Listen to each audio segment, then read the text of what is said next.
Pernikahan itu bukan cuma soal dua orang. Kadang kita harus berhadapan dengan keluarga yang merasa paling benar. Namaku Reno. Aku sayang istriku. Tapi sejak awal aku selalu salah di mata orang tuanya.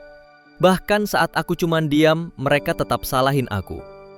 Tapi suatu hari, semua berubah ketika istriku akhirnya bicara di depan mereka. Dan disitulah semuanya berubah.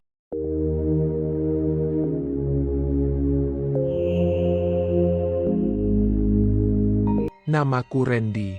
Aku suami dari seorang wanita cantik bernama Dina. Kami sudah menikah hampir 5 tahun. Dari luar, orang mungkin lihat keluarga kami baik-baik aja. Hidup tenang, punya satu anak laki-laki yang lucu, tinggal di rumah kecil yang kami cicil bareng sejak awal menikah. Tapi sebenarnya, ada satu hal yang bikin hatiku capek selama ini. Orang tua Dina. Iya, mertua. Mereka selalu bikin aku merasa salah. Bahkan untuk hal-hal yang bukan tanggung jawabku. Setiap ada masalah, sekecil apapun, ujung-ujungnya aku yang disalahkan. Dina bisa marah, bisa ngambek, bisa ngelakuin kesalahan sebesar apapun, tetap aja, di mata orang tuanya, aku yang salah. Dia bisa ngebentak aku, ninggalin pekerjaan rumah, lupa sesuatu yang penting, tapi yang ditegur malah aku. Kayak aku ini satu-satunya penyebab semua keributan di dunia. Contohnya kemarin, Dina lupa jemput anak kami di sekolah. Aku pas lagi di luar kota, kerja keluar daerah 2 hari. Dina yang waktu itu bilang sanggup urus semuanya. Tapi sore itu, anak kami duduk sendiri di teras sekolah, ditemani satpam karena nggak ada yang jemput sampai hampir maghrib. Guru udah pulang semua. Aku tahu itu dari grup orang tua murid. Ada salah satu ibu yang kebetulan lihat. Begitu aku telepon Dina, dia langsung panik dan buru-buru jalan ke sekolah. Sampai di rumah, dia cuma bilang, "Maaf ya, aku lupa." Terus malah duduk main HP kayak nggak terjadi apa-apa. Aku udah cukup marah, tapi belum sempat ngomong banyak. Telepon dari mertuaku masuk. "Randy, kamu ini suami macam apa? Kerja terus sampai istri sendiri lupa jemput anak. Harusnya kamu tahu dong prioritas keluarga." Suara mertuaku langsung nyolot dari seberang. Aku cuma bisa tarik napas. Nggak tahu lagi harus jawab apa. Di pikiranku cuma satu. Yang lupakan Dina. Kenapa aku? Tapi itu bukan pertama kali aku digituin. Setiap kali ada masalah, mereka kayak punya naskah tetap.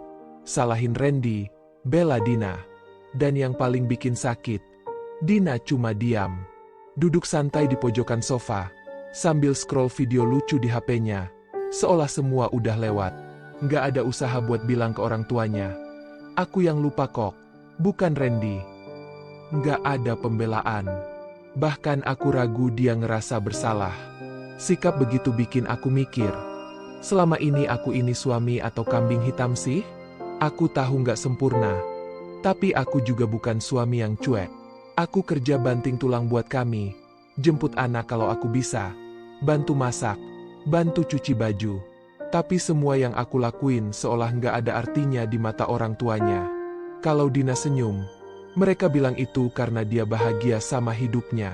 Tapi kalau dia cemberut, mereka langsung nyalahin aku. Pernah aku iseng nanya sama Dina, "Kamu sadar nggak sih, orang tuamu tuh selalu nyalahin aku?" Dia cuma angkat bahu dan jawab, "Udahlah, namanya juga orang tua. Biarin aja. Nggak usah dipikirin." Tapi gimana bisa nggak dipikirin, kalau tiap bulan mereka datang ke rumah, dan selalu ada aja komentar pedas. Kadang soal kerjaanku yang katanya nggak tetap. Padahal aku teknisi jaringan yang tiap hari naik turun tiang listrik. Kadang soal makanan yang kurang enak. Padahal aku yang bantu masak.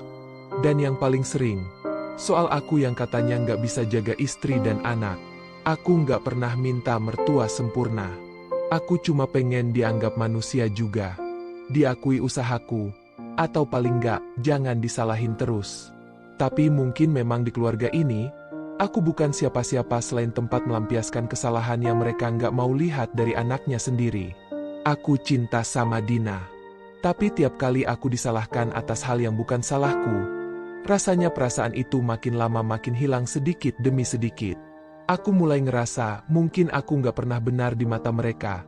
Dan sayangnya, mungkin juga di mata istriku sendiri. Dulu pas kami pacaran, Dina sering cerita soal keluarganya. Dia bilang, orang tua aku keras, tapi mereka sayang kok. Ren, kamu nanti pelan-pelan juga bakal ngerti. Waktu itu aku senyum aja, bilang, oke, aku siap belajar.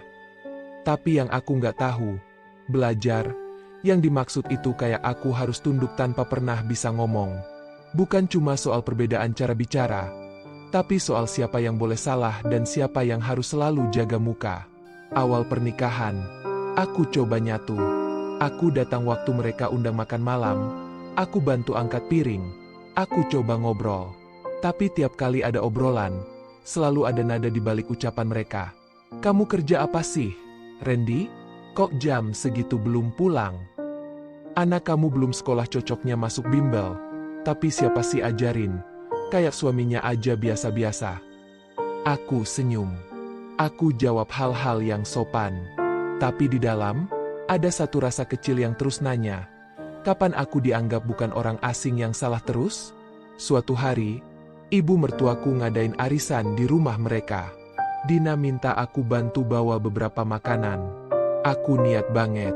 Dari pagi aku bantu motong sayur, bantu nyiapin sambal, nyuci piring. Bahkan aku yang jagain anak kami biar Dina bisa dandan dan siap. Aku lakukan semua tanpa ngeluh karena aku pikir ini keluarga kami juga. Dan aku pengen kelihatan siap sedia. Waktu keluarga besar datang, suasana hangat. Tapi begitu makan dimulai, ada satu lauk, sayur asem, yang rasanya agak kurang pas. Bukan gagal total, cuma kurang asam sedikit karena aku kebanyakan ngurangin garam buat anak. Ibu mertuaku tiba-tiba angkat suara. Ini pasti masakannya Randy ya? Dina nggak mungkin gitu. Dia MAH anak ibu yang nggak ceroboh. Dina nggak bilang apa-apa. Dia cuma senyum canggung. Terus ganti topik. Aku cuma bisa nahan panas di dada. Aku tahu asal-muasalnya. Aku juga nggak terlalu ngotot kalau soal rasa. Tapi yang nyakitin itu bukan lauknya. Yang nyakitin itu cara mereka bikin aku merasa kayak orang yang gak pantas duduk di meja mereka. Malamnya, pas mereka udah pulang, aku coba buka obrolan. Din, kamu gak bisa nolong aku waktu itu? Cuma bilang kalau itu aku yang bantu. Biar mereka ngerti. Biar gak kayak aku ini musuh keluarga. Kataku pelan. Dia tarik napas panjang. Ren, kamu jangan baper. Namanya juga ibu-ibu arisan. Nanti juga mereka lupa. Aku ngerti kok kamu bantu.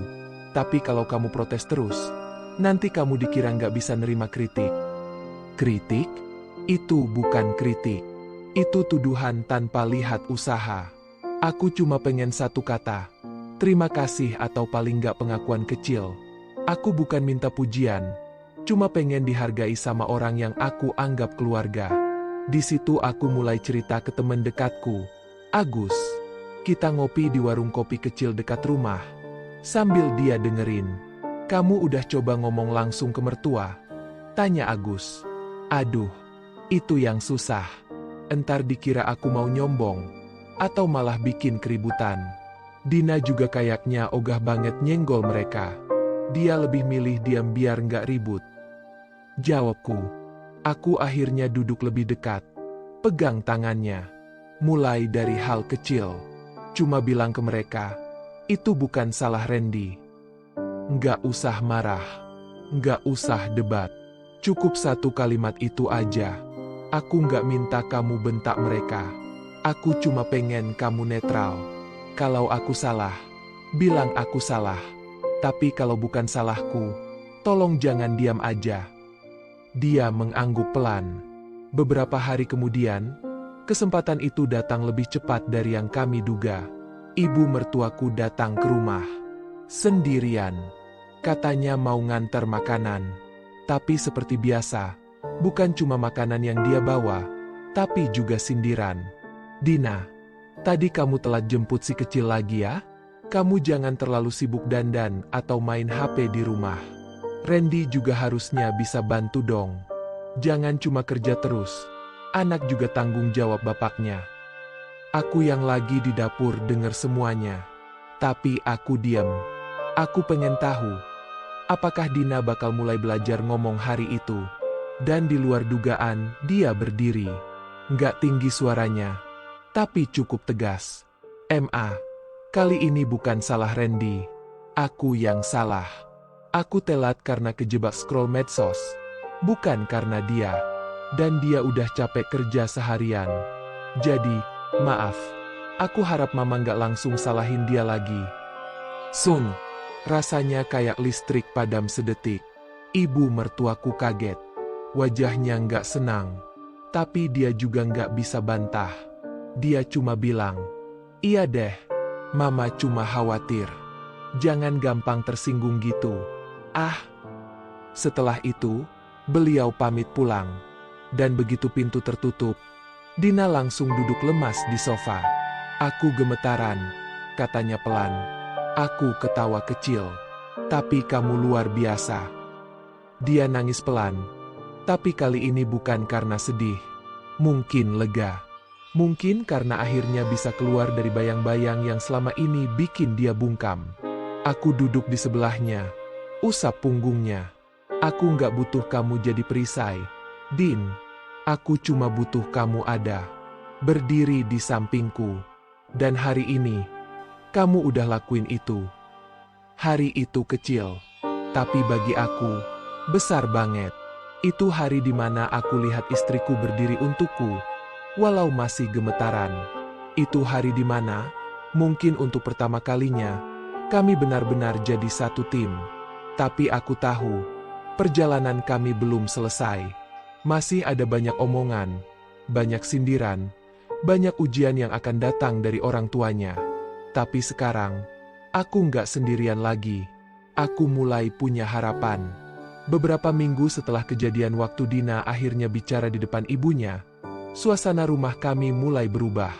Nggak drastis, tapi terasa lebih ringan. Aku dan Dina jadi lebih sering ngobrol dari hati ke hati. Dia mulai terbuka, cerita tentang rasa takutnya, rasa tertekan selama ini, dan betapa selama ini dia juga bingung karena berada di tengah-tengah dua dunia. Keluarganya yang keras kepala, dan suaminya yang diam-diam menelan semua luka. Aku dengarkan dia. Aku peluk dia. Karena aku tahu, bukan cuma aku yang capek. Dia juga. Tapi ketenangan itu nggak lama. Seperti yang udah kuduga, waktu kami datang ke rumah mertuaku untuk arisan keluarga berikutnya, semua terasa kembali tegang. Kali ini, ayahnya Dina yang mulai buka suara. "Dina, kamu tuh sekarang berubah." "Ya." Dikit-dikit belain suami. "Dulu kamu anak yang paling dengerin orang tua. Sekarang malah kayak bukan anak kami." Dina sempat menunduk. Aku udah siap disalahin lagi. Tapi kali ini, aku nggak mundur. Aku genggam tangan Dina, lalu bicara. "Maaf, Om, Tante. Mungkin di mata kalian, aku ini suami yang kurang baik. Tapi aku nggak pernah berhenti berusaha. Aku sayang sama Dina. Dan aku juga sayang sama kalian. Tapi terus-terusan disalahkan atas hal yang bukan tanggung jawabku. Itu bikin aku kehilangan rasa hormat, bukan cuma pada kalian, tapi juga pada diri sendiri." Mereka semua terdiam. Beberapa sepupu Dina kelihatan salah tingkah. Ibunya Dina membuka mulut, tapi nggak jadi ngomong. Dina menatapku lama, lalu berdiri. "Ayah, Ibu." Suaranya pelan, tapi jelas. "Aku nggak berubah. Aku tetap anak kalian. Tapi sekarang aku juga istri, dan ibu dari anakku. Kalau selama ini aku terlalu diam, itu salahku. Tapi sekarang aku belajar. Belajar buat adil. Belajar buat jaga keluarga kecilku." Ayahnya masih terdiam. Aku tahu, mereka mungkin gak akan langsung bisa terima. Tapi setidaknya, hari itu bukan aku yang harus sendirian lagi. Kami pulang lebih cepat dari acara itu. Di mobil, nggak banyak obrolan. Tapi suasananya tenang. Dina genggam tanganku sambil nyender ke bahuku. Di belakang, Anak kami tertidur lelap, peluk boneka dinosaurus kecil kesayangannya. Setibanya di rumah, aku duduk di teras. Dina bikin teh, lalu duduk di sebelahku. Angin malam pelan berembus, dan aku lihat bintang-bintang di langit yang jarang kelihatan waktu hatiku lagi penuh beban. "Ren," kata Dina sambil menatap langit juga. "Terima kasih ya. Udah sabar nunggu aku berani." Aku tersenyum. "Dan makasih juga, karena kamu akhirnya memilih berdiri bareng aku." Dia ketawa kecil. "Susah, Ren. Tapi ternyata lega juga. Walau ayah sama ibu mungkin masih kecewa." "Tak apa," jawabku. "Karena yang penting sekarang, kita sepakat buat saling jagain. Kita bukan lagi anak kecil yang takut omelan. Kita udah jadi orang tua, dan aku pengen anak kita tumbuh di rumah yang saling dukung, bukan saling salah-salahin." Malam itu, aku tahu satu hal. Pernikahan bukan tentang siapa yang selalu benar, tapi tentang siapa yang mau belajar, siapa yang mau saling berdiri meski dihujat orang lain.